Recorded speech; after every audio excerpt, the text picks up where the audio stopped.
Praise lord. హల్లెలూయా. మీ అందరూ బాగున్నారా?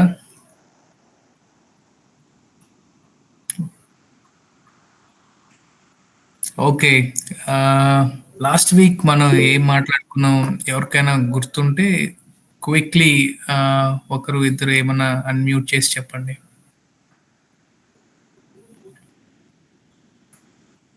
పోనీ మీకేం గుర్తుందో అది చెప్పండి.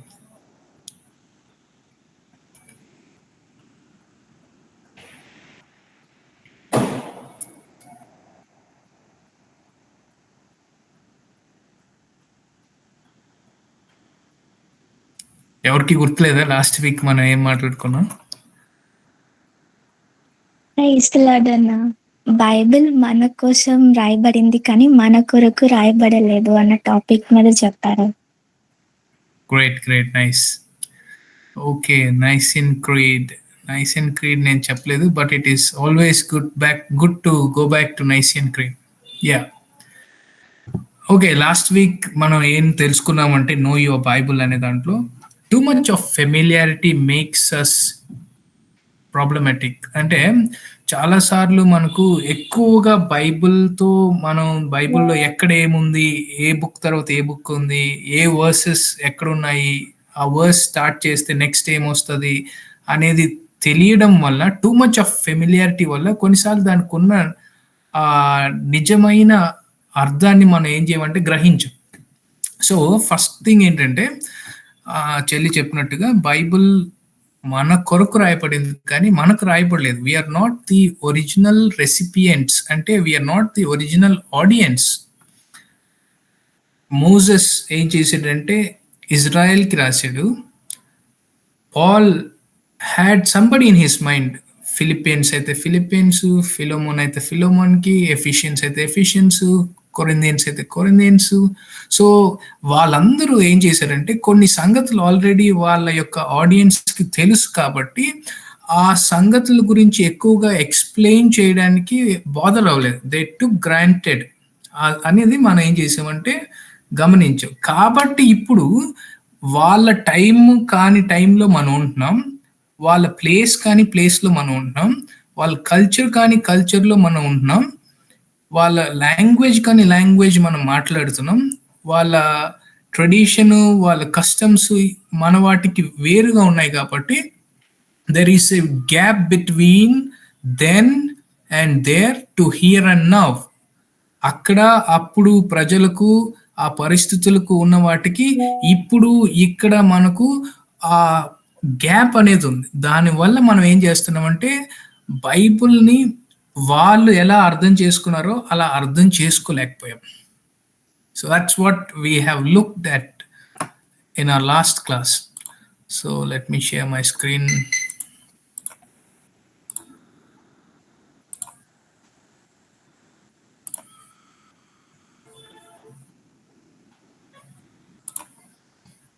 Alright. Yeah. సో, ఈరోజు మనం కాంటెక్స్ట్ గురించి మాట్లాడుకుందాం. కాంటెక్స్ట్ అంటే ఎవరైనా తెలుగులో ఏమంటారో చెప్పగలుగుతారా? సందర్భం. యెస్. సందర్భం. సో, బైబిల్‌లో ప్రతి దానికి, ప్రతి పారాగ్రాఫ్‌కి ఒక సందర్భం ఉంది. ప్రతి బుక్‌కి ఒక సందర్భం ఉంది. అంతే కాకుండా ఒరిజినల్ లాంగ్వేజు దానికొక సందర్భం ఉంది. ఆ కల్చరు, టైం సందర్భంలో గూడా ఏం చేశాయంటే కొన్ని రాయబడ్డాయి. సో, అందుకు కొంతమంది రైటర్స్ ఏం చేశారంటే, ఆ ఇన్ఫర్మేషన్‌ని వాళ్ళకి ఆల్రెడీ వాళ్ళ ఆడియన్స్‌కి తెలుసు కాబట్టి మనకి ఎక్స్‌ప్లెయిన్ చేయడానికి బాదర్ అవ్వలేదు. వాళ్ళు గ్రాంటెడ్‌గా తీసుకున్నారు. సో, మనం చూద్దాం ఈ కాంటెక్స్ట్‌ని అర్థం చేసుకోవడం వల్ల మన బైబిల్ స్టడీ కానీ, పర్సనల్ బైబిల్ రీడింగ్ కానీ, పర్సనల్‌గా బైబిల్‌ని అర్థం చేసుకునే విషయంలో మనకు ఎలా సహాయపడుతది? Context is everything. సందర్భం అనే దాని నుండే అర్థాలు ఏం చేస్తాయంటే బయటకొస్తాయి. సందర్భం లేకుండా వేరు అర్థాలు, కొత్త బోధలు, బోధలు, తప్పుడి అవగాహనలు, తప్పుడు సిద్ధాంతాలు, సూత్రాలు అనేవి ఏం చేస్తాయంటే, ఆ సందర్భాన్ని విడిచిపెట్టి అర్థం చేసుకోకుండా దాన్ని చదివినప్పుడు ఏం చేస్తాయంటే, ఉన్నది ఉన్నట్టుగా కాకుండా వేరు అర్థాలు, వేరు సిద్ధాంతాలు, వేరే సూత్రాలు ఏం చేస్తాయంటే బయలుదేరుతుంది. That is very problematic. So context helps to make sense of what is happening. ఏం జరుగుతుంది అని అర్థం చేసుకోవడానికి సందర్భం సహాయపడుతుంది. ఇక్కడ ఒక ఉదాహరణ ఏంటంటే, ఫుడ్ ప్లీజ్ అంటే మీరు ఏం అర్థం చేసుకుంటారు? నేను ఫుడ్ ప్లీజ్ అని అడిగితే ఏం అర్థం చేసుకుంటారు? ఎవరైనా చెప్పండి.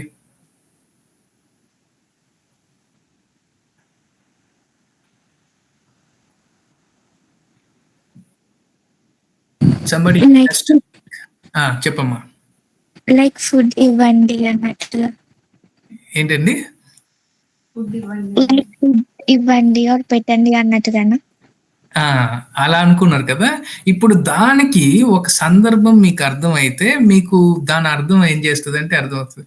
నేను ఒక రెస్టారెంట్లో కూర్చొని ఉన్నాను, డబ్బులు కట్టాను, ఒక ఐటెంని ఒక డిష్ని ఆర్డర్ చేశాను, మెన్యూలో ఉన్నదాన్ని. చాలాసేపు అవుతుంది, నాకు ఆకలేస్తుంది, కానీ నా ఫుడ్ నాకు రాలేదు. నేను ఫుడ్ ప్లీజ్ అని వెయిటర్ని చూసి అంటే దాని అర్థం ఏంటి?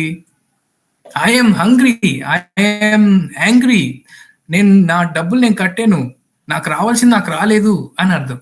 సో ఆ కాంటెక్స్ట్ తెలియకపోతే అది ఏం చేస్తుంది అంటే నాకు ఫుడ్ పెట్టండి అని మీరు అర్థం చేసుకున్నారు ఇందాక. కానీ ఇప్పుడు ఆ కాంటెక్స్ట్ అర్థమైనప్పుడు నేను కోపంగా ఉన్నాను, నేను డబ్బులు పే చేశాను, నాకు రావాల్సింది నాకు రాలేదు, నా టైం వేస్ట్ చేస్తున్నారు, నా మనీ వేస్ట్ చేస్తున్నారు అని నా ఫీలింగ్స్, ఎమోషను, నా సిచ్యువేషన్ మీరు ఏం చేస్తారంటే అర్థం చేసుకుంటారు. సో ఆ రెండిట్లో ఆ ఎమోషన్స్, ఆ సిచ్యువేషన్ చాలా డిఫరెంట్గా ఉంది. ఇంకొక example, I will see you tomorrow, నేను రేపు నిన్ను చూస్తాను అంటే అర్థం ఏంటి చెప్పండి?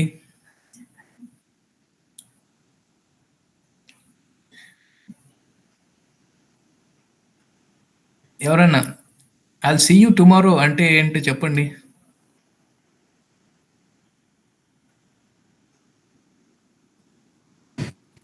లైక్ అన్నా ఇప్పుడు నేను వెళ్తున్నా, మళ్ళీ రేపు మిమ్మల్ని మీట్ అవుతా అన్నట్టుగా.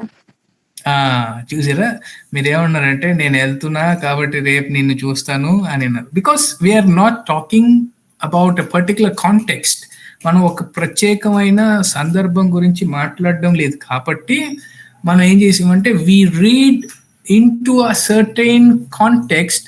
అంటే మనం వేరే సందర్భంలోనికి మనం ఏం చేస్తామంటే అర్థం చేసుకుంటాం మనకున్న ఆలోచనలు బట్టి. అదే ఐ సీ యూ టుమారో అనేది, నేను ఎక్కడికో పని మీదగా వెళ్తున్నాను రోడ్ మీద, ఆ వెహికల్కి అడ్డుగా నువ్వు ఎవరైనా వచ్చారు, వాళ్ళు వేరే వాళ్ళే నన్ను గుద్దేశారు, కానీ నేను అర్జెంటుగా వెళ్ళాల్సి ఉంది, అందుకు నేను I will see you tomorrow అని అంటే ఏంటంటే నీ అంతు చూస్తాను, రేపు చూస్తాను నీ కథ అని మాట్లాడుతున్నట్టు. So context makes a lot of difference. ఏం జరుగుతుందో తెలియాలి అంటే సందర్భం తెలియాలి. సో అందుకనే బైబిల్లో మనం ముందు నుండి చేసిన తప్పు ఏంటి అని అంటే వీ డిడ్ నాట్ నో. ఎందుకంటే మనకి ఎవరు చెప్పలేదు. ఏంటి అని అంటే బైబిల్ చదివినప్పుడు ఎలా చదవాలి, బైబిల్ చదివినప్పుడు ఆ సందర్భము, ఆ పాఠ్యభాగం అంటారు, ఆ ప్యాసేజ్ని అది ఎక్కడి నుంచి స్టార్ట్ అయ్యి ఎక్కడికి ఎండ్ అవుతుందో అదంతా చదివితే మనకి ఏం చేస్తుంది అంటే we will come to know what is happening there. అది వదిలేసి మనం ఫిలిపియన్స్ 4:4లో rejoice in the Lord, I tell you again rejoice in the Lord అంటే ఆనందించుడి, మరలా ఆనందించుడి అంటే అది ఏ సందర్భంలో చెప్పాడో మనకి ఏం చేయదంటే అర్థం కాదు. సో వర్సెస్ని చదవడం, విడిగా చదవడం, క్యాలెండర్లో రోజు ఒక వాక్యం చదవడం లేదు, మనకి ఇష్టం వచ్చినప్పుడు బైబిల్ తీసి చదవడం, ఒక వచనాన్ని చదవడం, దేవుడు దాని నుండి కూడా ఖచ్చితంగా మాట్లాడతాడు, కానీ ఆ పూర్తి సందర్భం ఎందుకుందనేది మనకి ఏం చేయదంటే అర్థం కాదు. ఇన్ఫ్యాక్ట్ మీకు తెలుసా 12th 13th సెంచరీ వరకు చాప్టర్ డివిజన్స్ లేవు, 16th సెంచరీ వరకు వర్స్ డివిజన్ లేదు. So Paul did not know Philippians 4:4 అంటే పాల్కి తెలీదు వాట్ ఈస్ ఫిలిపియన్ 4:4. Matthew don't know what is there in Matthew 6:35. None of the authors know అక్కడ ఏముందనేది. మీరు వర్సెస్ చాప్టర్స్ చెప్తే వాళ్ళకి అది చాలా నాన్ సెన్స్గా ఉంటుంది. ఒక ఆయన గుర్రం మీద వెళ్తూ వెళ్తూ ఏం చేసాడంటే చాప్టర్స్ డివిజన్ చేసాడు, వర్సెస్ డివిజన్ చేసాడు. 16th century.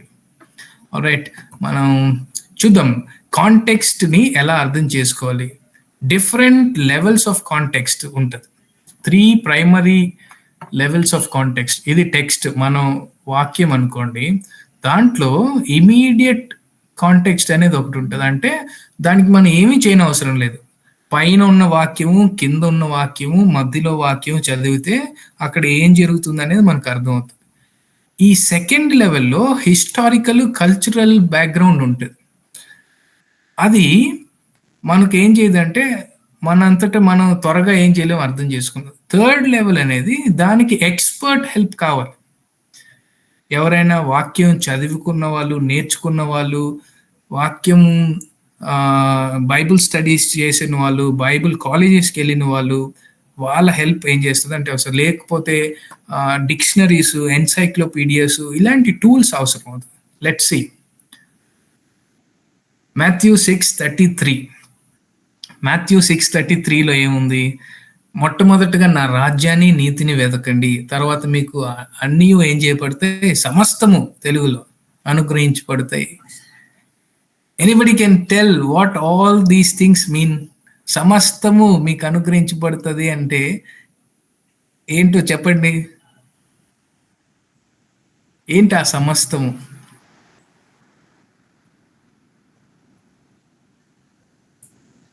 ఎవరైనా ట్రై చేయొచ్చు. There is no right, no wrong answers. మనం అలాగే నేర్చుకుంటాం. మొట్టమొదటి నా రాజ్యాన్ని, నీతిని వెతకండి, తర్వాత మీకు సమస్తము అనుగ్రహించబడతాయి. ఏంటి ఆ సమస్తము? All these things.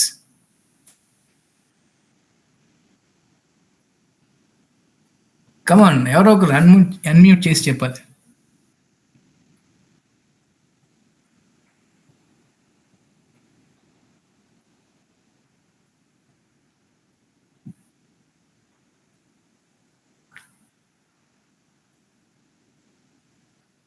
హలో, ఉన్నారా?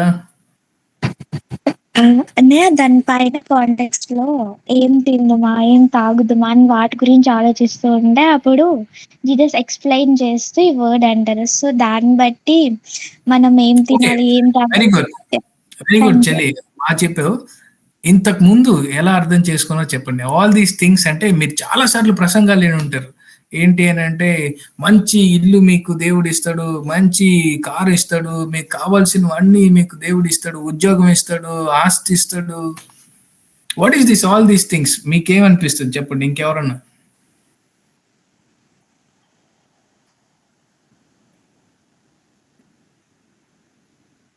ఎవరు లేరా?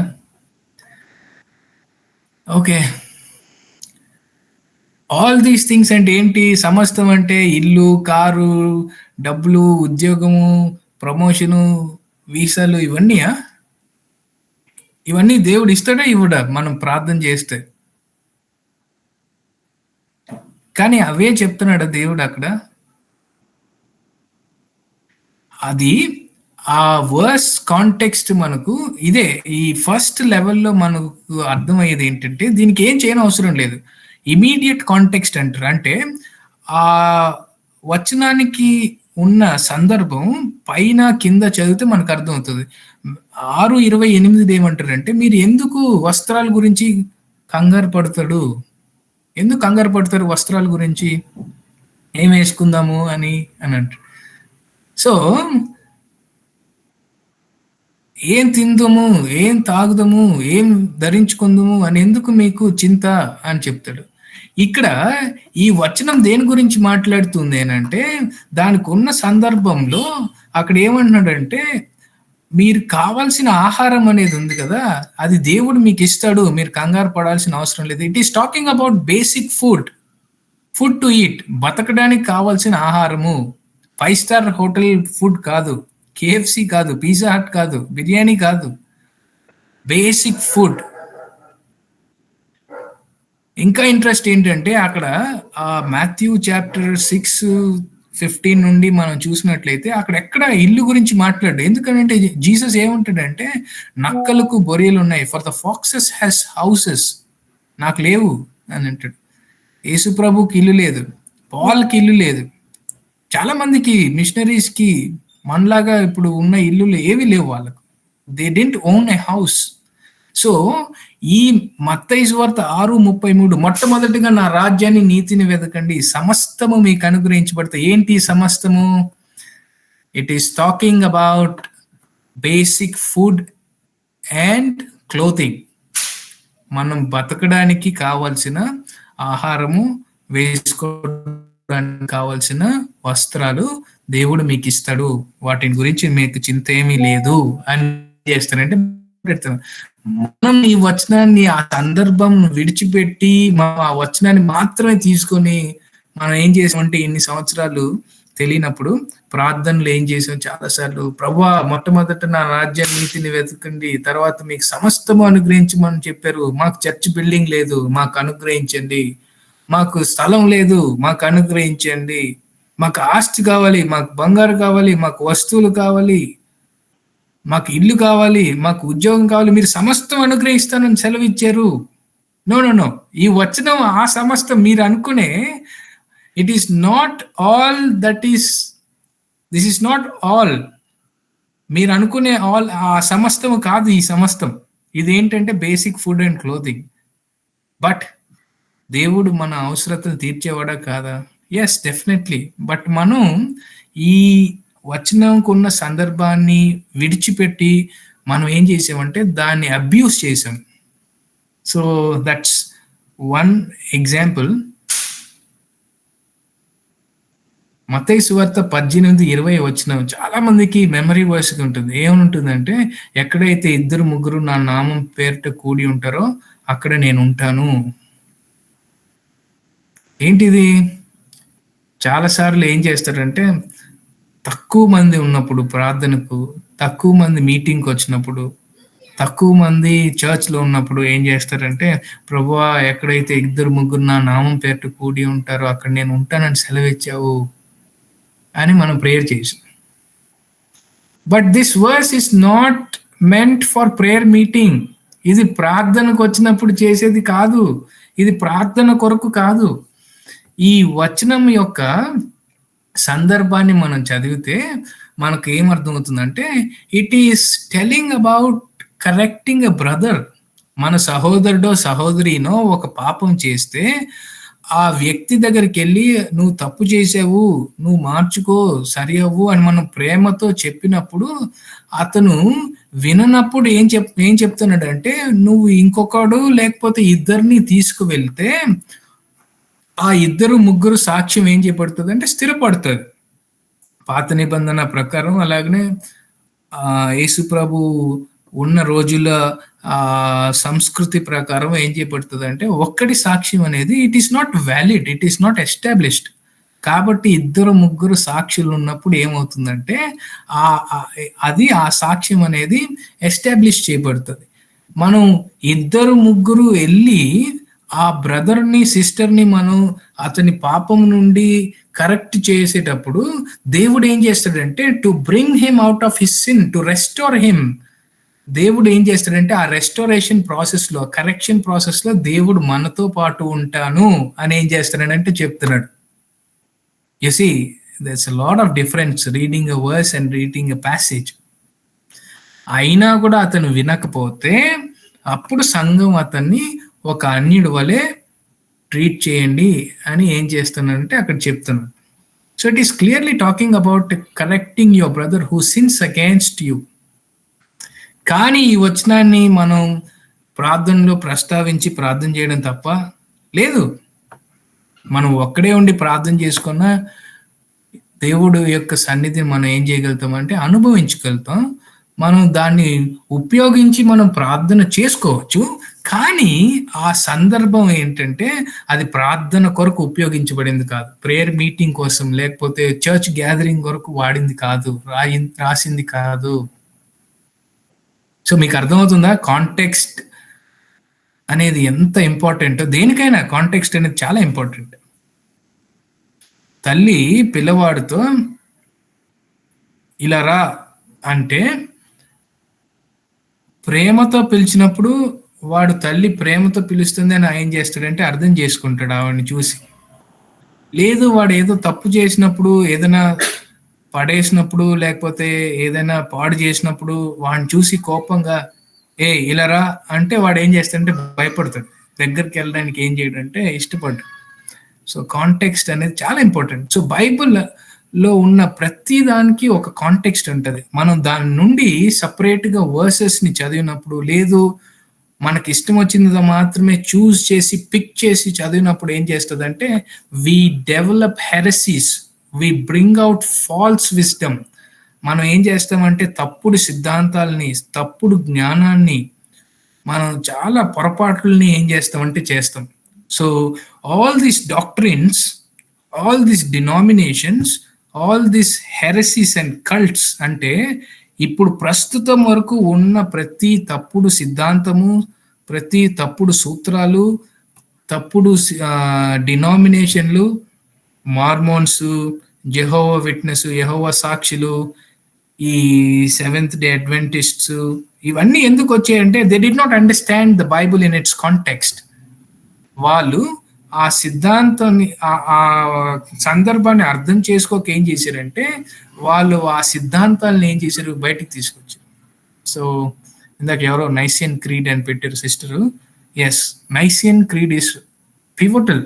మనం ఆ నైసియన్ క్రీడ్ ఎప్పుడైనా ఇది వాక్యానుసారంగా ఉందా లేదా, ఎప్పుడైనా ఎవరైనా వాక్యం చెప్పినప్పుడు మనకు ఇది కరెక్టేనా కాదా, లేకపోతే ఇది నమ్మచ్చా నమ్మకూడదా, లేకపోతే దీని గురించి ఎలా ఆలోచన చేయాలి అన్నప్పుడు you have to ultimately go back to the Bible and then you have to go back to the Nicene Creed, Chalcedonian Creed. So మనం ఇప్పుడు ఇది ఇమీడియట్ కాంటెక్స్ట్ గురించి చూసాం. ఇందాక మనం మాథ్యూ 6:33 సమస్తము అనేది మనం అనుకున్న సమస్తం కాదు, అది basic food and clothing, not even shelter.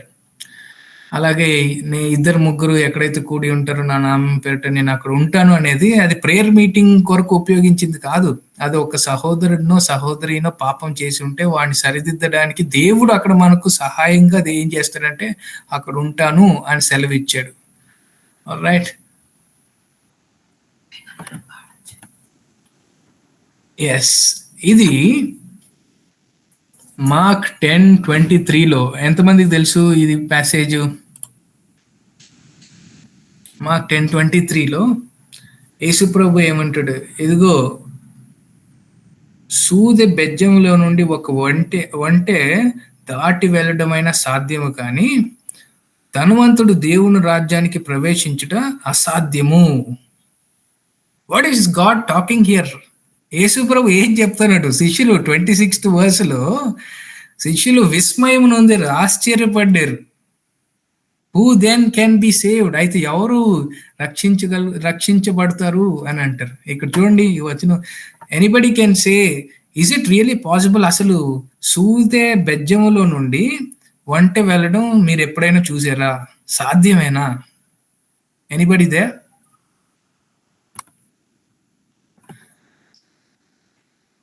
మీరు కొంచెం ఎంగేజింగ్గా ఉంటే చాలా బాగుంటుంది. We are talking about immediate context.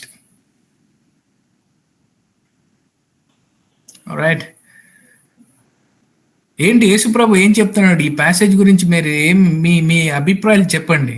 ఇక్కడ రైట్ రాంగ్ ఏమీ లేవు, మనం నేర్చుకుంటున్నాం. Anybody there? We should not waste our time here. Hello brothers, ఎవరైనా మాట్లాడండి. ఇందాక నుంచి సిస్టర్ మాట్లాడుతున్నారు. నో, సాధ్యం కాదన్నా. ఏంటి ఏం మాట్లాడుతున్నాడు యేసుప్రభు? ఎందుకు అలా మాట్లాడాడు యేసుప్రభు?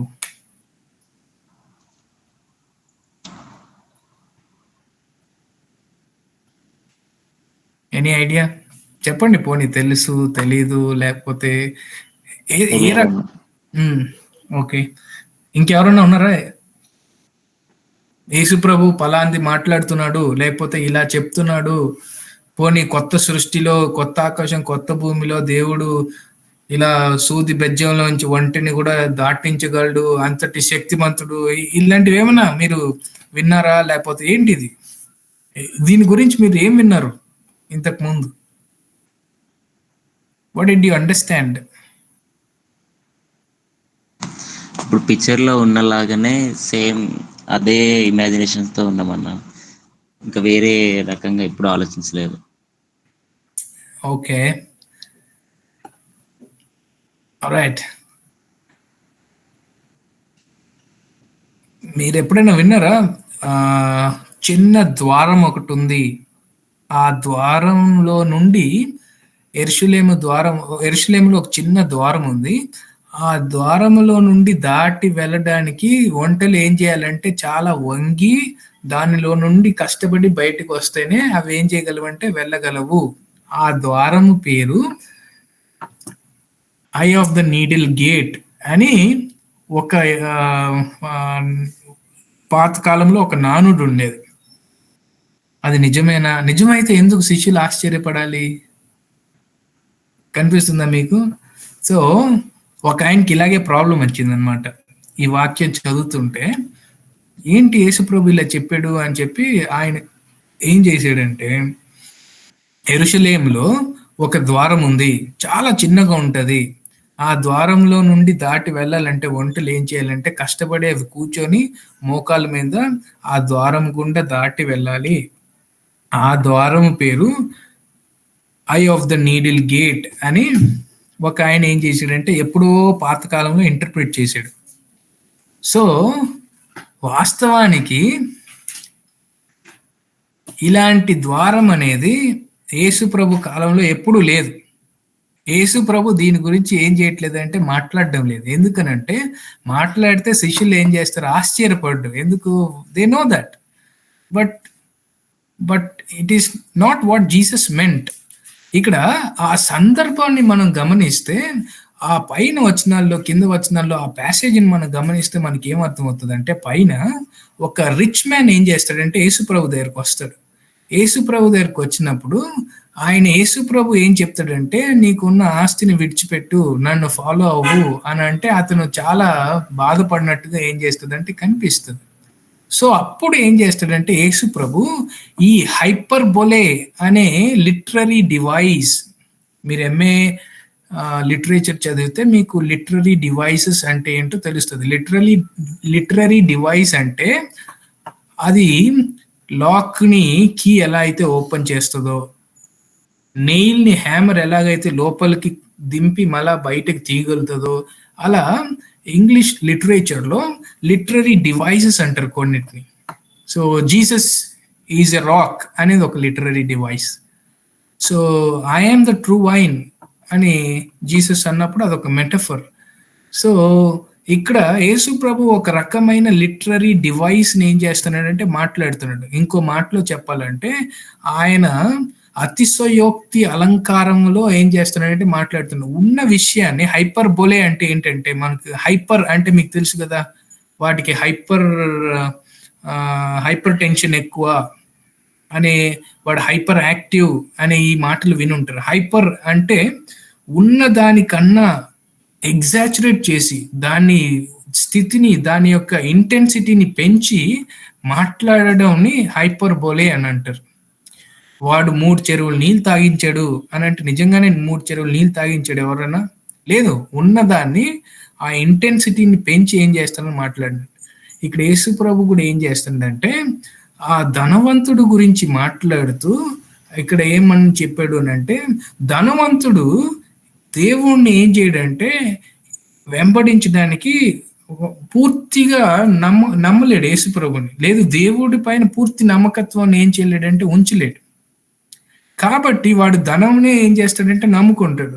సో దేవుని రాజ్యంలోనికి ప్రవేశించాలంటే ఆ ధనము, మీరు ఆ పైన కాంటెక్స్ట్ చదివితే అక్కడ యేసు ప్రభు దేవుని రాజ్యంలోకి ప్రవేశించాలి అని ఆయన అడిగితే ఏమంటాడంటే, మీరు ఇది చేయాలి, అది చేయాలి, అది చేయాలి అని చెప్పి చెప్తాడు. వాటిలో ఆయన ఏమంటాడంటే దానికి సమాధానం ఇస్తూ, ఇవన్నీ నా పుట్టుక నుంచి నేనేం చేస్తాను అని అంటాడు. సో జీసస్ బేసికలీ ఆ కాంటెక్స్ట్ లో, ఆ పై వర్సెస్ లో ఏం చెప్తాడంటే, ఆ 10 commandments లో ఉన్న వాటినే ఆయనకి గుర్తు చేస్తాడు. కానీ ఫస్ట్ కమాండ్మెంట్ ఏం చేయడంటే చెప్పడు. ఫస్ట్ కమాండ్మెంట్ ఏంటి? నేను తప్ప వేరొక దేవుడు నీకు ఉండకూడదు. సో ఈ రిచ్ మ్యాన్ కి తన యొక్క మనీనే తన యొక్క దేవుడు అయిపోయింది. ఆయన డబ్బే ఆయనకి దేవుడిగా అయిపోయింది. సో అలాంటప్పుడు ఆయన ఎన్నటికీ ఏం చేయలేడంటే దేవుడు రాజ్యంలోని ప్రవేశించలేడు. When unless he keeps away his treasure and his earthly riches. ఆ ధనాన్ని నమ్ముకోకుండా దేవుణ్ణి నమ్ముకొని వాటిని విడిచిపెట్టినప్పుడు మాత్రమే ఏం చేయగలడంటే దేవుడు రాజ్యంలోనికి ప్రవేశించగలడు. సో ధనవంతుడు దేవుడు రాజ్యంలో ప్రవేశించగలడా? ఎస్. ఎప్పుడు? Only with God he can enter in to the Kingdom of God. ఆ డబ్బుని పక్కన పెడితేనే ఏం చేయగలడు అంటే దేవుడు రాజ్యంలోనికి ప్రవేశించగలడు.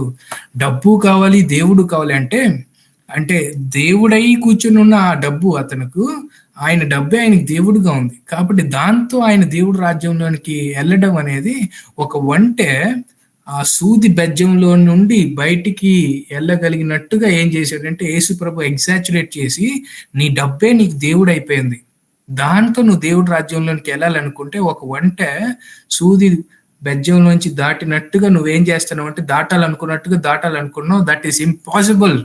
నీ డబ్బు నీ దేవుడిగా ఉన్నప్పుడు, నువ్వు దేవుణ్ణి పూర్తిగా నమ్మనప్పుడు నువ్వేం చేయలేవంటే దేవుడు రాజ్యంలోకి ప్రవేశించలేవు.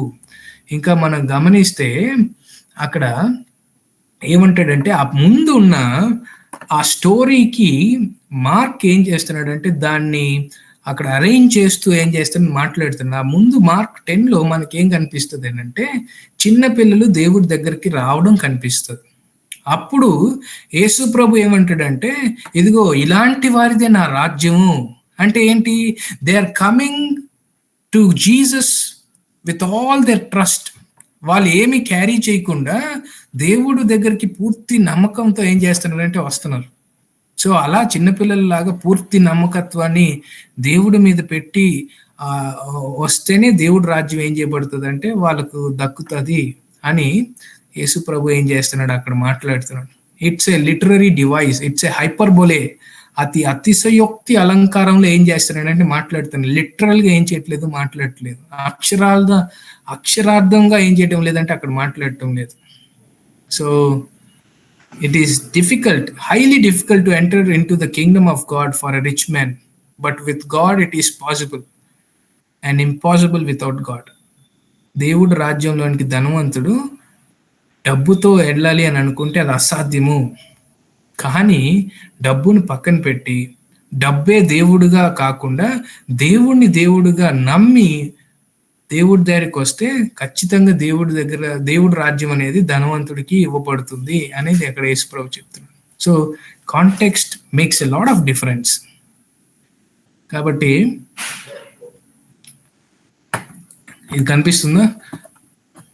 ఇందాక మనం చూసింది ఇమీడియట్ కాంటెక్స్ట్, దానికి ఏం చేయని అవసరం లేదు. ఆ ఇమీడియట్ కాంటెక్స్ట్కి మనం పైన వచనాలు, కింద వచనాలు, ముందు ప్యాసేజు, తర్వాత ప్యాసేజు, మధ్యలో వచనాలు చదివితే మనకి ఏం జరుగుతుందో అర్థమవుతుంది.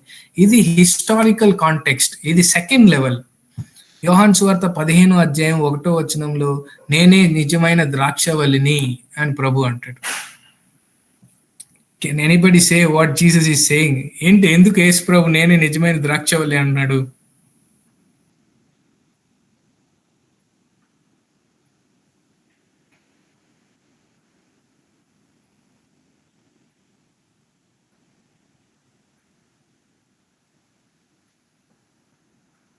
సంబడి ఏంటి ఈ వచనం అర్థం ఏంటి? మనం చాలాసార్లు చదివి ఉంటాం యోహాను సువార్త.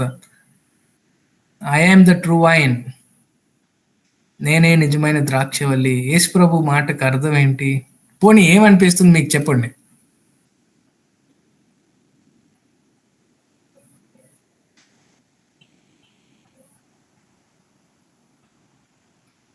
హలో,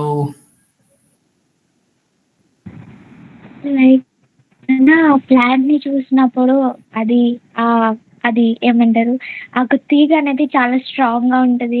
అండ్ ఇంకా అవి నాకు చెప్పడం అంటే అవి ఇంకా ఇంకా ఎదుగుతూ అవి చాలా స్ట్రాంగ్ గా అవుతూ ఉంటాయి కదా. సో లైక్ ఆ ఎగ్జాంపుల్ గా ఇట్లా చెప్పారనుకుంటున్నాను.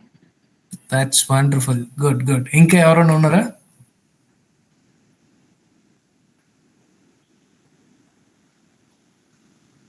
త్వరగా,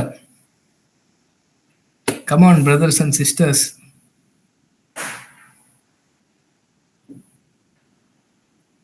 మనం మన బైబిల్ గురించి మాట్లాడుకుంటున్నాం.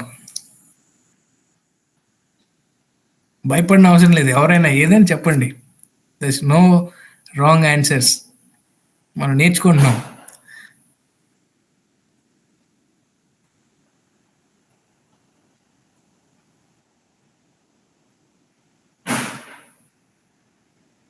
జీసస్ దేవుడి నుంచి వచ్చారు కాబట్టి ఓకే. నిజమైన ద్రాక్షవల్లి ఉందని అనుకుంటున్నాను.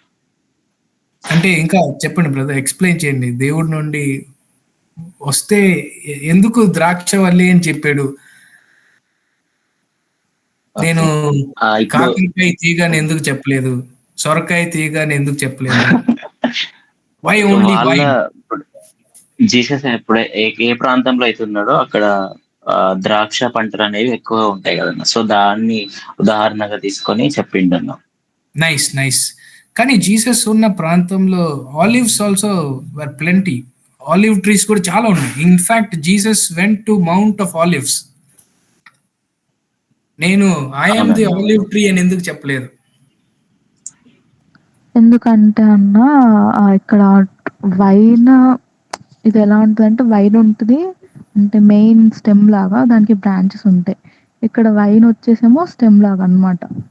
సో అన్ని బ్రాంచెస్ వైన్‌కి కనెక్ట్ అయ్యి ఉంటేనే వాటికి ఫ్రూట్స్ వస్తాయి.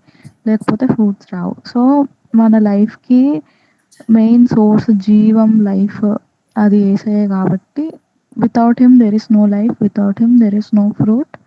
Without him there is no branches. ఆ బ్రాంచెస్‌కి అసలు ఫలాలు రావు. వాటికి ఉపయోగం ఉండదన్నమాట. So without Jesus there is no life. Nice. ఆయన లేకపోతే ఇంకేది ఉండదని he mentioned it too. Nice. Nice. Thank you sister.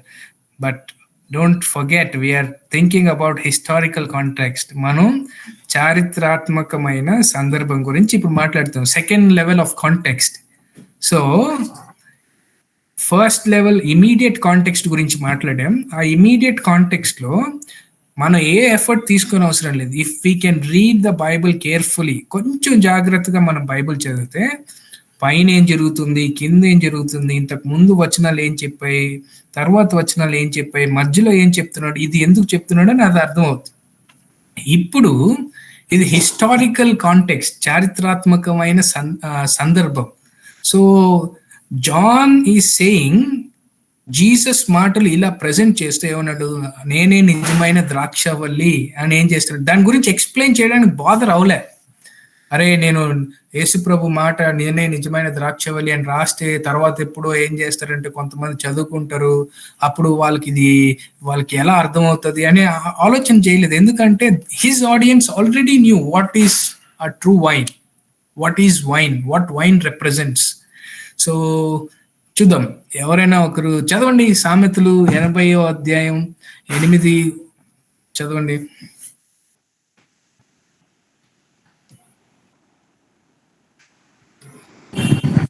Psalms or Proverbs?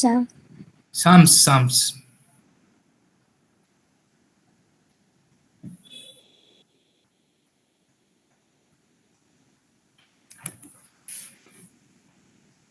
Eight చదవండి అమ్మా. సామ్స్ 80లో 8th వర్స్ 8.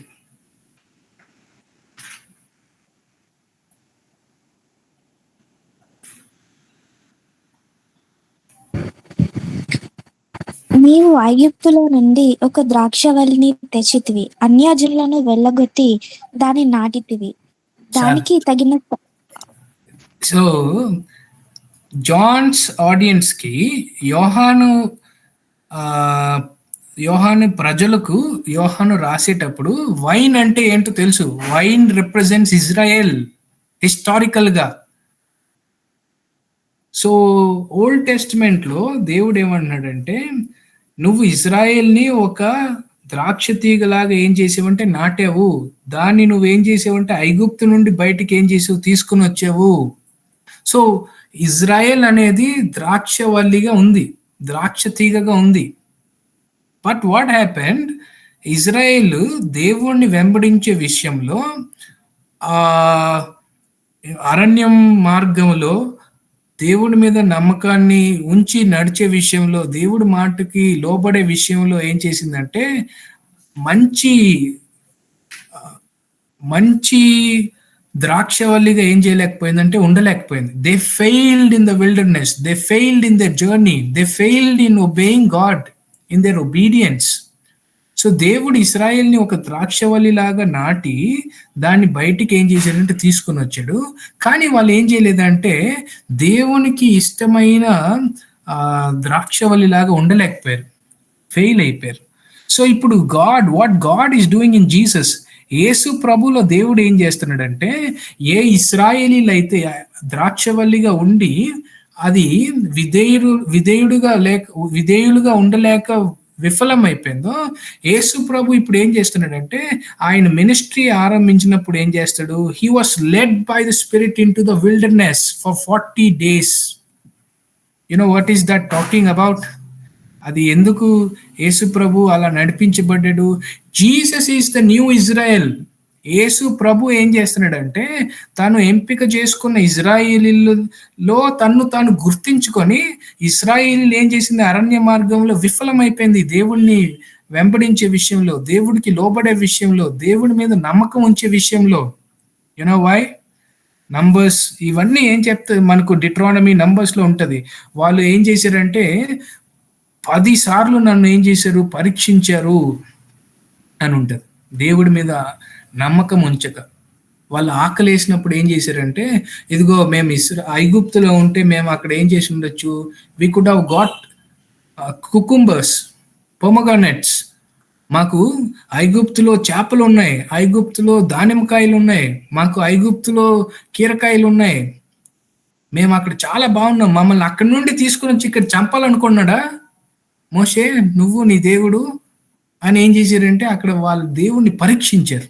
సో ఇప్పుడు జీసస్ ఏం చేస్తుందంటే, జీసస్ ప్రియముగా ఎంచుకున్న ఇశ్రాయేలీని తనలో తాను గుర్తించుకొని ఏం చేస్తున్నాడంటే ఆ ఇజ్రాయెల్కి రిప్రజెంటేటివ్గా, న్యూ ఇజ్రాయెల్గా తను ఐడెంటిఫై చేసుకొని తను ఇశ్రాయేలీల అరణ్య మార్గంలో శోధించబడినట్టుగా ఏం చేస్తున్నాడంటే ఆయన ఆత్మచేత నడిపించబడి ఆయన అరణ్యంలో ఉండి ఆయన కూడా శోధనకు ఏం చేశాడంటే ఆయన అపవాది చేత శోధించబడి ఆయన శోధనకు విఫలం అయిపోకుండా ఏం చేశాడంటే ఆయన దేవుడికి విధేయుడుగా ఉన్నాడు. ఆకలిలో సాతాను వచ్చి రాళ్ళను రొట్టెలుగా మార్చుకొని తిను అని అంటే దేవుడు చేసి ఉండగలడు, కానీ ఏం చేయలేదంటే అక్కడ ఇశ్రాయేలీలు అవిధేయులుగా మాట్లాడినట్టుగా, వాళ్ళు అక్కడ వేరే దూడని తయారు చేసుకుని ఆరాధించినట్టుగా, ఆహారం కోసం అల్మటించి వాళ్ళు దేవుణ్ణి దూషించినట్టుగా ఇక్కడ ఏం చేయట్లేదంటే యేసు ప్రభు అలా చేయలేదు. విధేయుడిగా ఉండి ఆయన ఆ శోధనని జయించి ఏం చేశాడంటే బయటకు వచ్చి ఇప్పుడు యేసుప్రభు ఏం చేస్తున్నాడంటే యోర్దాన్లో బాప్తిసం ఇచ్చి యోహాను దగ్గర ఏం చేస్తున్నాడంటే బాప్తిసం తీసుకుంటున్నాడు. Why Jesus has to baptise? యేసుప్రభు ఎందుకు బాప్తిజం తీసుకోవాల్సి వచ్చింది? ఆయన ఇజ్రాయెల్ని తనలో తాను ఐడెంటిఫై చేసుకుని ఏం చేస్తున్నాడంటే ఇప్పుడు ఆ యాక్ట్ని జరిగిస్తున్నాడు. సో అప్పుడు ఆయన అలా బయటికి వచ్చినప్పుడు ఏం చేసిందంటే పరలోకం తెరవబడి అక్కడ నుండి ఏం చేసిందంటే ఒక శబ్దం వినబడింది, ఈయన నా ప్రియమైన కుమారుడు, ఈయన యందు నేనేం చేస్తున్నాను, ఆనందించుచున్నాను. పరిశుద్ధాత్ముడు పావురం వలె ఏం చేశాడంటే మెల్లగా దిగి వచ్చాడు. సో ఈయన నా ప్రియమైన కుమారుడు అంటే ఏంటి? ఇజ్రాయెల్ అయితే యాక్చువల్గా ఏం చేసి ఉండాలంటే ప్రియమైన కుమారుడుగా ఉండాలి, కానీ they failed in the wilderness.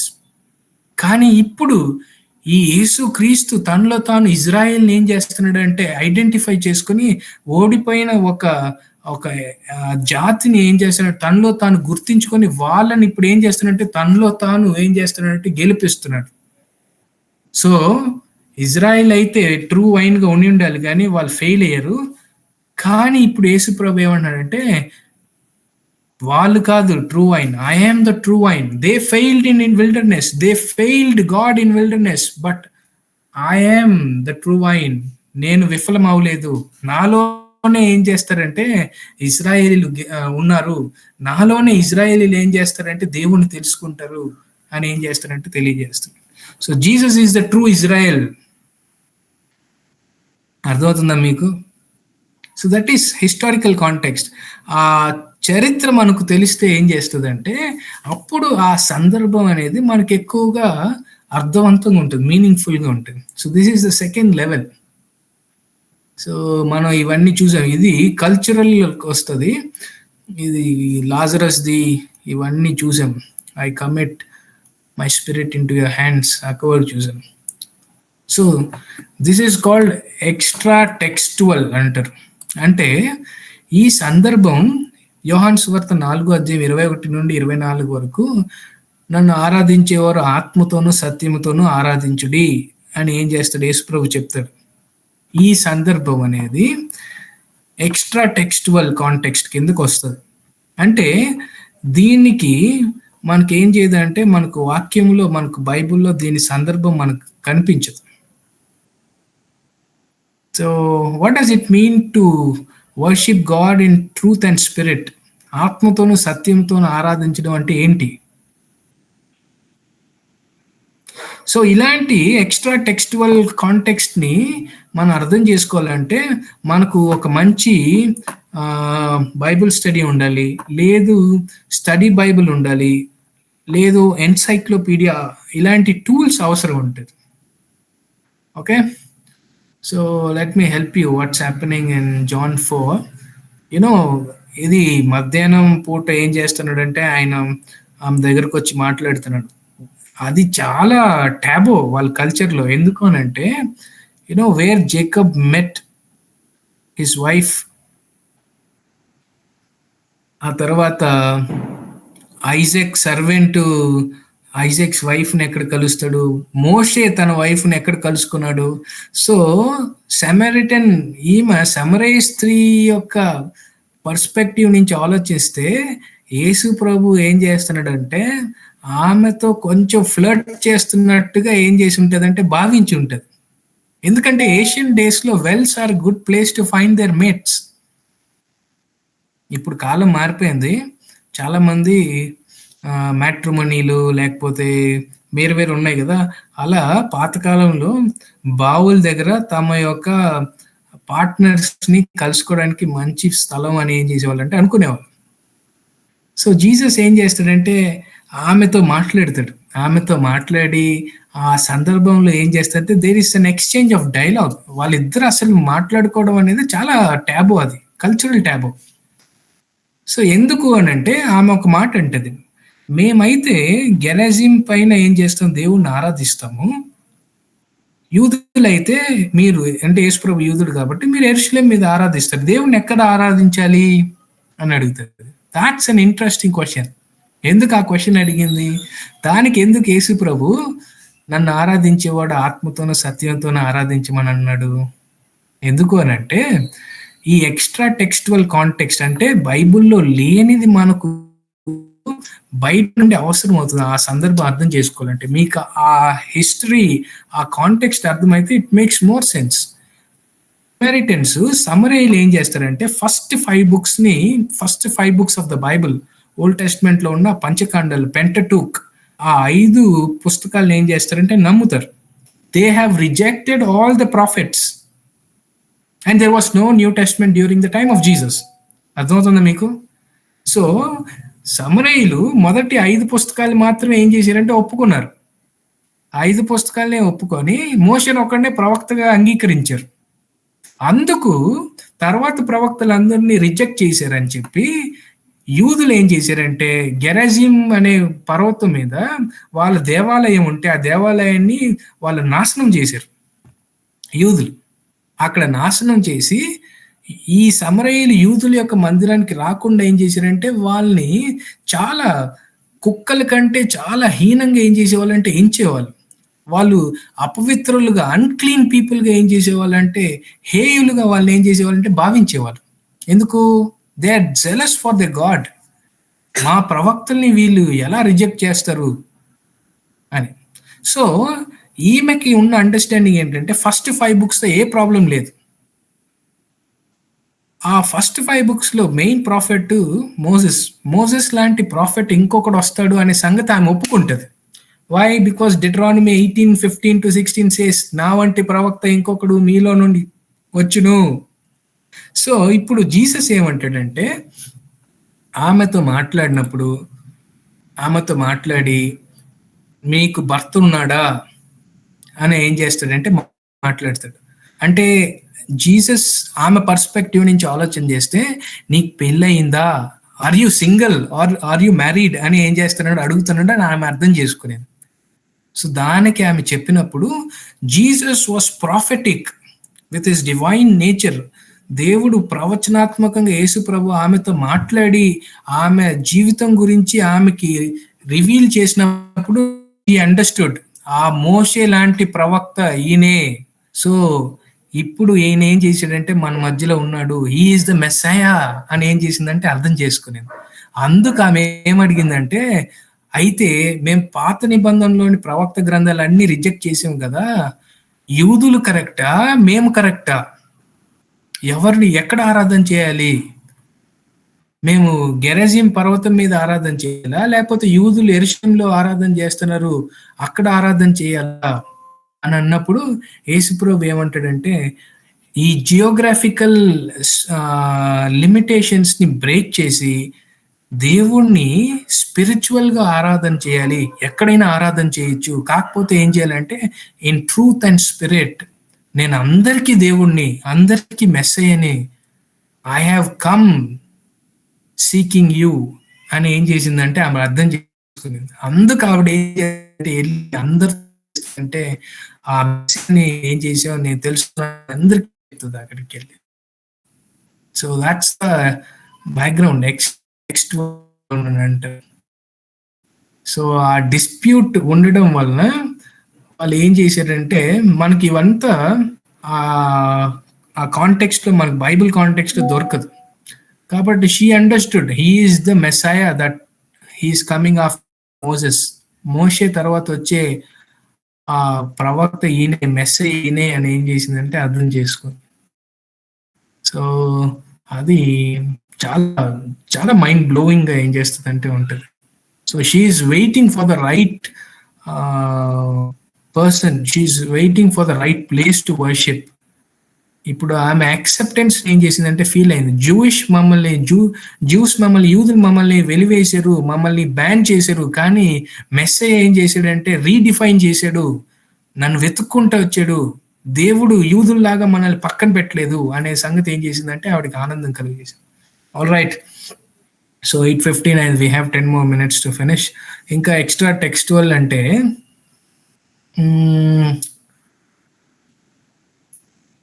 మీరు 26:11 అప్పుడు ఎక్కడున్నారు అని అడిగితే ఎవరికైనా తెలుసా 26:11 ఏంటో? లేదు, 108 కాల్ చేయండి, 100కి కాల్ చేయండి అంటే ఏంటో చెప్పండి.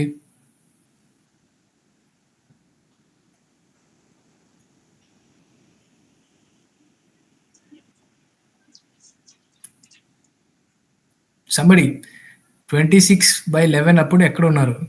What is 26/11? లేదు 108 100 అంటే ఏంటి? మత్తయి 10:8 ప్రకారం రోగులను స్వస్థపరచుడు ఉచితము పొందుతారు కదా, ఉచితము ఇవ్వడని ఏం చెప్తున్నారు? మాథ్యూ 10:8 అంటారా? అవునండి.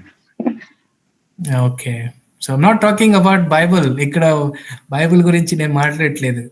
108 కాల్ చేయంటే ఏమని అర్థం బాబు? 108 కాల్ చేస్తే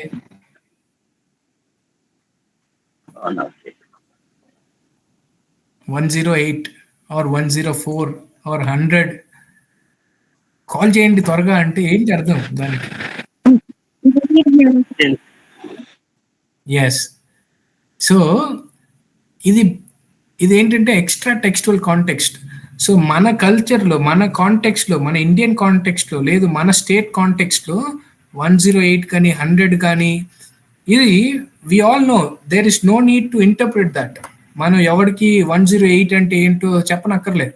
108 కాల్ చేయండి అని అంటే సంబడి హ్యాస్ ఫాలెన్ ఇల్, ఎవరికో బాగాలేదు ఇంట్లో, లేదు ఏదో ఎమర్జెన్సీ, హెల్త్ ఎమర్జెన్సీ. 100 కాల్ చేయండి అంటే ఏదో ప్రాబ్లం ఉంది, పోలీస్కి కాల్ చేయమని అని ఏం చేస్తాం, మనం అర్థం చేసుకుంటాం ఆటోమేటిక్గా. దానికి ఎవరు ఏం చేయని అవసరం లేదంటే ఇంటర్ప్రిట్ చేయని అవసరం లేదు, దానికి ఎవరు కాంటెక్స్ట్ ఇవ్వని అవసరం లేదు. సో సేమ్ వే యుఎస్ కాంటెక్స్ట్లో కాల్ 911 అని అంటే ఏదో ఎమర్జెన్సీ ఉంది. 26/11 అంటే ఇండియన్ కాంటెక్స్ట్లో బాంబే తాజ్ హోటల్ మీద అటాక్ జరిగింది, వెర్ వర్ యూ డ్యూరింగ్ 26/11 అని అంటే ఆ టైంలో నువ్వు ఎక్కడ ఉన్నావు, ఆ ఈవెంట్ని ఏం చేస్తుంది అంటే గుర్తు చేస్తుంది.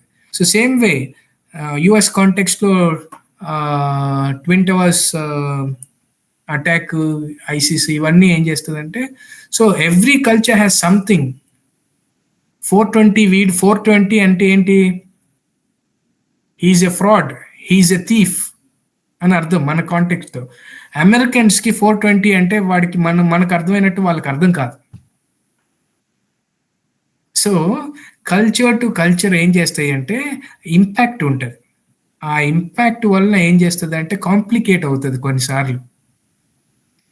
అన్ని ఒక కల్చర్లో ఉన్న మంచి విషయం ఇంకో కల్చర్లో it is not necessarily a good practice. మన దగ్గర ఒక మంచి అలవాటు ఉంటుంది, అది వేరే కల్చర్లో అది మంచిగానే ఉండాలనే రూల్ ఎక్కడ లేదు, వాళ్ళకి అది చెడు అయి ఉండొచ్చు. ఫర్ ఎగ్జాంపుల్ ఒక అమెరికన్ తన వైఫ్తో ఐ లవ్ యూ అని చెప్తున్నాడు రోజు. సో అమెరికన్ కల్చర్లో ఐ లవ్ యూ అని అన్నప్పుడు నిజంగానే తన పార్ట్నర్ తనని ప్రేమిస్తే ఐ లవ్ యూ టూ అని చెప్పాలని అనుకుంటాడు, అప్పుడే అది గుడ్. కానీ ఒక అమెరికన్ ఒక ఫ్రెంచ్ ఆవిడ్ని కానీ ఒక ఆఫ్రికన్ని కానీ పెళ్లి చేసుకున్నప్పుడు ఆఫ్రికన్ ఆమెతో ఐ లవ్ యూ అన్నప్పుడు ఆఫ్రికన్స్ ఎలా రెస్పాండ్ అవుతారంటే ఐ లవ్ యూ అనే దానికి not necessarily they reply I love you two.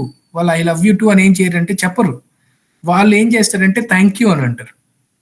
So ఈ అమెరికన్కి ఆ కల్చర్ ఇంపాక్ట్ వల్ల, అరే నేను నా వైఫ్ని నేను ఎక్కువగా ప్రేమిస్తున్నాను, నేను ఐ లవ్ యూ చెప్తే ఆమె ఓకే అంటుంది, సో తనకు నేను ఇష్టం లేదు అని బాధపడతారు. కానీ వాళ్ళ కల్చర్లో ఐ లవ్ యూ అనే దాన్ని వాళ్ళు యాక్సెప్ట్ చేశారు, వాళ్ళు కూడా ప్రేమిస్తున్నారు అనడానికి రెస్పాన్స్ ఏంటంటే వాళ్ళు దానికి గ్రాటిట్యూడ్గా ఏం చేస్తారంటే థ్యాంక్ యూ అని చెప్తారు. థ్యాంక్ యూ చెప్పలేదంటే వాళ్ళకి నచ్చలేదని, లేదు లాగే ఒకటి పీక్తే అప్పుడు వాళ్ళకి నచ్చలేదని, కానీ వాళ్ళు థ్యాంక్ యూ చెప్తుంటే it is equivalent to saying I love you two in their culture. So ఈ కాంప్లికేటెడ్ ఇష్యూ ఏం చేస్తుందంటే మనం బైబుల్ కల్చర్ నుండి మన కల్చర్ నుండి మనం చదివినప్పుడు there will be some sort of culture impact. Okay, so ఇక్కడ మనం భయపడాల్సిన సంగతి ఏమీ లేదు, మనకు అన్నీ తెలియని అవసరం లేదు. We don't need to know every possible background, we don't need to know every cultural background, we don't need to know ఆ ప్లేసెస్ అన్నీ ఎగ్జాక్ట్గా జియోగ్రాఫికల్గా అవన్నీ మనకు తెలియని అవసరం లేదు. What we should do is మనకి ఏదైతే తెలుసో, మనం ఏదైతే తెలుసుకున్నామో దానికి ఒబీడియంట్గా ఉండాలి. Love God and love your neighbour అని అంటే దానికి no need to know any culture, any background. Alright, so చూసాం మనం అల్యూజన్స్ అన్నీ చూసాం, అయిపోయింది. ఇంకా నేను లాస్ట్ ఇది చెప్పి నేను క్లోజ్ చేస్తాను. Watts time? 8:20 అయింది, 5 minutes తీసుకుంటా. సో మనం ఏం చేసామంటే కాంటెక్స్ట్ అనేది చాలా ఇంపార్టెంట్, కాంటెక్స్ట్ లేకుండా మీనింగ్ అనేది ఏం చేయదంటే బయటికి రాదు అనే సంగతిని చూసాం. సో ఆ కాంటెక్స్ట్లో చాలా లెవెల్స్ ఉన్నాయి, 3 levels ప్రైమరీగా. ఒకటి ఏంటంటే ఇమీడియట్ కాంటెక్స్ట్, దానికి మనం జాగ్రత్తగా గమనిస్తే దానికి అక్కడ ఏం జరుగుతుంది అనేది మనకి ఏం చేస్తుంది అర్థమవుతుంది. ఆ తర్వాత ఆ కల్చరల్ కాంటెక్స్ట్ అనేది హిస్టారికల్ కాంటెక్స్ట్, కల్చరల్ కాంటెక్స్ట్ చూసాం. దానికి మనం ఆ కల్చర్లో ఆ హిస్టరీలో ఏం జరిగిందో మనం గమనిస్తే మనకు తెలుస్తుంది. ఇంకోటి ఎక్స్ట్రా టెక్స్టువల్, దానికి మనం ఏం చేయాలంటే ఏషియన్ సోర్సెస్ లైక్ జోసిఫస్ రాసిన యాంటిక్విటీస్ కానీ, లేదు గ్రీక్ సోర్సెస్ కానీ, లేకపోతే జూయిష్ సోర్సెస్ కానీ, అపోక్రిఫల్ ఐడియాస్ కానీ, ఇవన్నీ స్టడీ చేసినప్పుడు ఆ ఎక్స్ట్రా టెక్స్టువల్ కాంటెక్స్ట్ అనేది మనకి ఏం చేస్తుంది అంటే అర్థమవుతుంది అనే సంగతి మనం గమనించాం.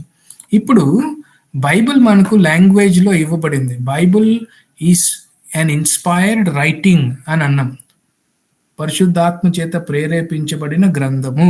Because it is a writing, we need good reading skills అని అన్నాం. అది రైటింగ్ కాబట్టి మనం చాలా మంచిగా చదివే అటువంటి నేర్పరితనం ఏం చేయాలంటే మనకు కావాలి. సో లాంగ్వేజ్ అనేది కూడా ఏం చేస్తుంది అంటే ఒక సార్ట్ ఆఫ్ బ్యాక్గ్రౌండ్గా పనిచేస్తుంది. So Bible Old Testament in majority is written in Hebrew, New Testament is majority written in Greek. What we are doing is we are reading in translations. మనం గ్రీక్లో చదవట్లేదు, మనం హీబ్రూలో చదవట్లేదు, కానీ మనం ట్రాన్స్లేషన్స్లో ఆ నంబర్ పంపించు. మనం ఏం చేస్తున్నామంటే ట్రాన్స్లేషన్స్లో చదువుతున్నాం. అయితే మనం గివ్ మీ ఎ సెకండ్, ఒక్క సెకండ్.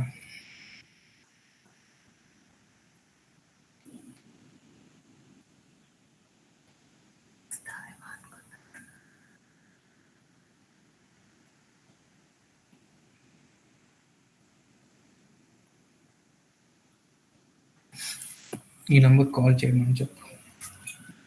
సో మనం ఏం చేస్తున్నామంటే గ్రీక్ అండ్ హీబ్రూలో రాయబడిన వాక్యాన్ని మనం తెలుగులో, ఇంగ్లీష్లో, తమిళ్లో, హిందీలో, మలయాళంలో, అరబిక్లో, whatever translation we are reading, మనం ట్రాన్స్లేషన్స్లో చదువుతున్నాం.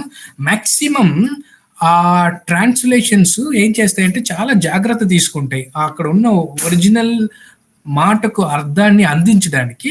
But however because it is a language, they have some limitations. వాళ్ళు అన్నిసార్లు ఏం చేయలేరంటే ఆ ఒరిజినల్ భాషలో ఉన్న అర్థాన్ని మన భాషలోకి తర్జుమా చేయలేరు.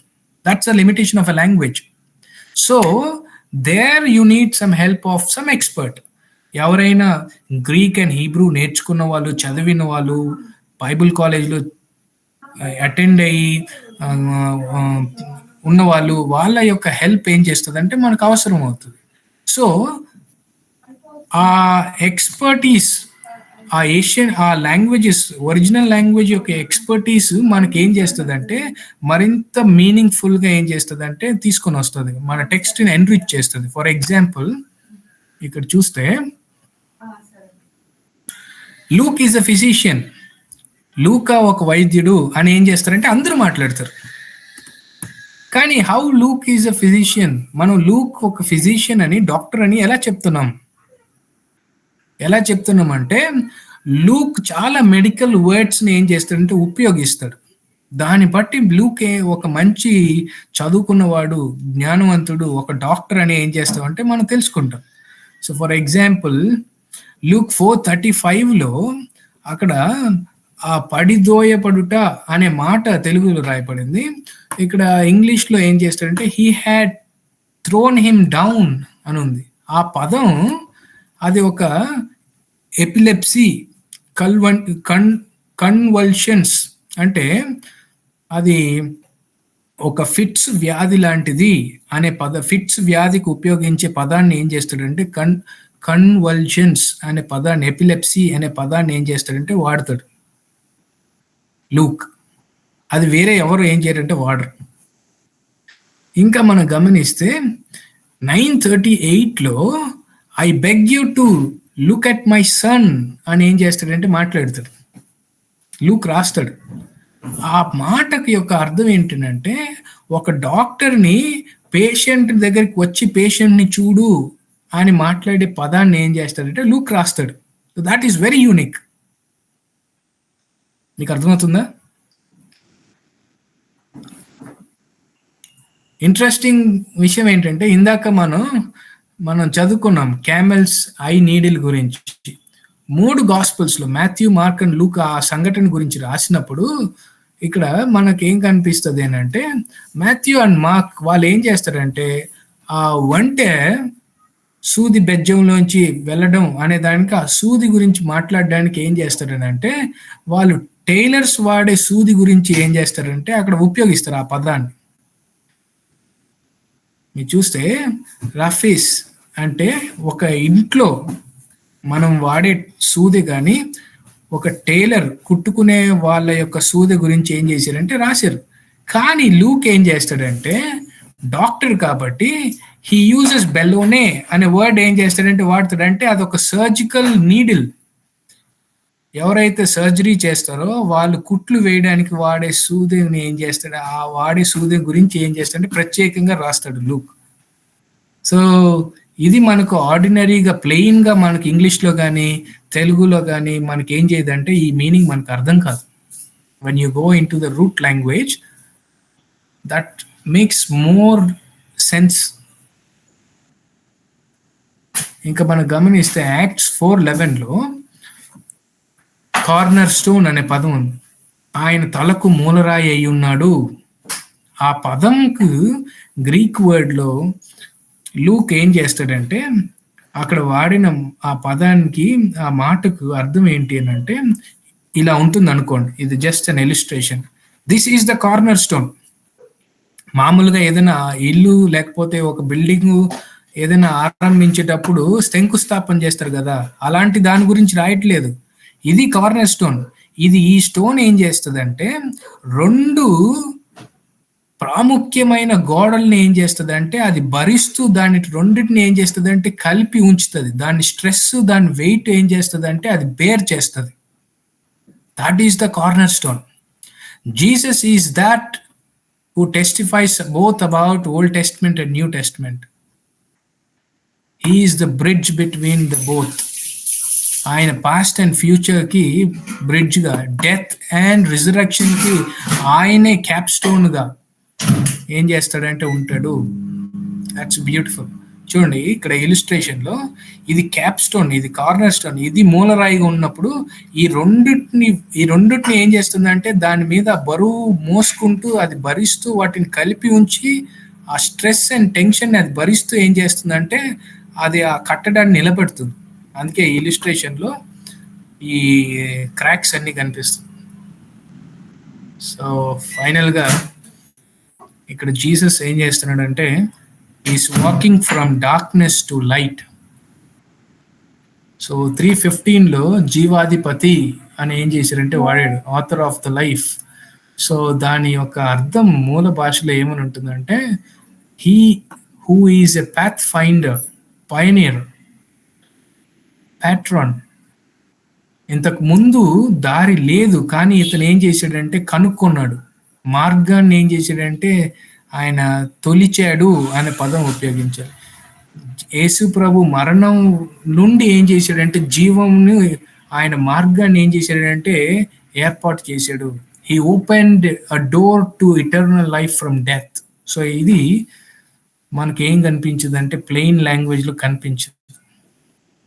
లాస్ట్ యోహాను సువార్త 19:30లో ఇది సమాప్తమైనది అని యేసుప్రభు పలికిన మాట టెట్లెస్టాయ్ అనే గ్రీక్ వర్డ్ అంటది.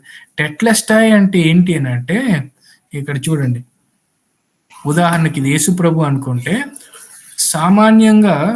సాధారణంగా ఒక యూదుడు, టిపికల్ క్రాఫ్ట్స్మెన్, యూదుడు కాదు, ఒక వడ్రంగి ఏదైనా ఒక వస్తువుని తయారు చేస్తే, ఇక్కడ ఒక ప్లో ఉంది, ఇక్కడ ఒక టేబుల్ ఉంది, ఇలా ఏదైనా ఒక వస్తువుని తయారు చేస్తే దాన్ని క్షుణ్ణంగా పరిశీలన చేసి వెనక్కి వంగి దాన్ని చూసి దూరంగా వచ్చి నిలబడి ఇది సమాప్తమైంది అంటే ఇంకా ఇది పూర్తయింది, ఈ వస్తువుని ఇంకా ఒకసారి పట్టుకొని అవసరం లేదు, దీన్ని ఫినిష్ చేయని అవసరం లేదు, దీన్ని పాలిష్ చేయని అవసరం లేదు, దీనికి ఇంకా మేకులు కొట్టని అవసరం లేదు, ఈ టేబుల్ పూర్తి అయిపోయింది, it is ready and it is finished.